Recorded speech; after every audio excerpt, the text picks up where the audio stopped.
It's okay to be sad.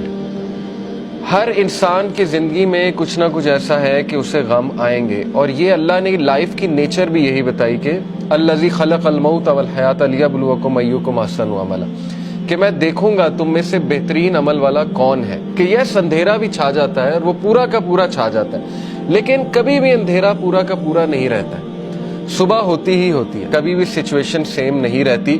تو مومن کو کبھی بھی ہوپ لیس نہیں ہونا چاہیے کسی بھی سچویشن کے بارے میں.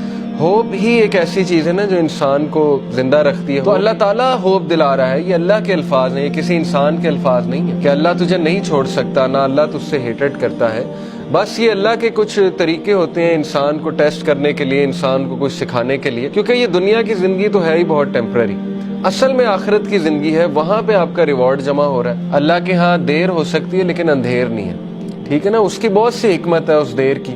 اللہ تعالیٰ پتہ نہیں آپ کو کیا ریمائنڈر دینا چاہ رہا ہے آپ سے، کیا آپ کو ٹھیک کرنا چاہ رہا ہے، آپ کے کون سے سکلز کو باہر لانا چاہ رہا ہے اللہ. کیا وہی نہیں جانے گا جس نے تمہیں تخلیق کیا ہے؟ کیا اس کو ہی نہیں پتا کہ تم کس سچویشن میں ہو، تم کس غم میں ہو؟ اللہ سے ہوپ لگائیں گے نا تو ایمٹی ہینڈ نہیں آئیں گے. نو تو ہے ہی نہیں نا، ہوپ لیسنس تو ہے ہی نہیں اللہ کے ہاں. اس لیے یہ شیطان ہوپ لیس کرتا ہے بندے کو آ کے کہ جی تجھے تو یہ ملا ہی نہیں، پتہ نہیں اس کے بدلے اللہ نے کیا دینا ہے. تیرا رب تجھے اتنا دینے والا ہے انقریب کہ تو راضی ہو جائے گا. جو بندہ خود پین میں ہوتا ہے نا، وہ پھر دوسروں کی بڑی زبردست مدد کرتا ہے. تو غم کو بری بات نہیں ہے، ٹھیک ہے نا. غم کو سزا نہ سمجھے. غم جو ہے یہ تو روحانیت کی سیڑھی ہے. اس روحانیت کی سیڑھی پہ چڑھ کے انسان کا جو ہے وہ دل نرم ہوتا ہے، پھر وہ دوسروں کا غم فیل کرتا ہے اور پھر وہ دوسروں کے لیے کچھ کرتا ہے. دیکھیں نا، جن سے اللہ ناراض ہوتا ہے ان کو تو یہ سائن ہی نہیں ملتے، وہ تو فل مزے میں ہوتے ہیں. ان کو نہ کوئی مصیبت آتی، نہ کوئی پرابلم آتی. جیسے اللہ کے نبی صلی اللہ علیہ وسلم کو اللہ نے کہا کہ ان کا جو مزہ ہے، ان کا کھانا پینا، ان کی عیاشی آپ کو دھوکے میں نہ ڈالے. یہ اللہ تعالیٰ ان کو ڈھیل دے رہا ہے، یعنی اللہ ان سے اس حد تک ناراض ہو چکا ہے کہ اللہ ان کی کیئر ہی نہیں کر رہا. جس شخص سے اللہ ناراض ہو جاتا ہے تو پھر اللہ کے نبی نے کہا کہ پھر اللہ تعالیٰ اس کی وہ بھٹکتا رہے اور وہ جس وادی میں مرے اللہ کو اس کی کوئی فکر نہیں ہے.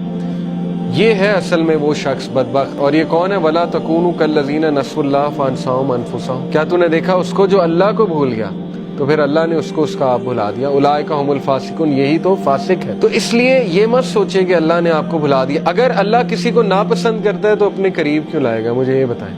ٹھیک ہے نا، ایک بندہ کہیں اور جا سکتا ہے، کلاس میں آ گیا، دین کا لیکچر سننے آ گیا، کیا یہ نشانی نہیں ہے کہ اللہ اس سے راضی ہے؟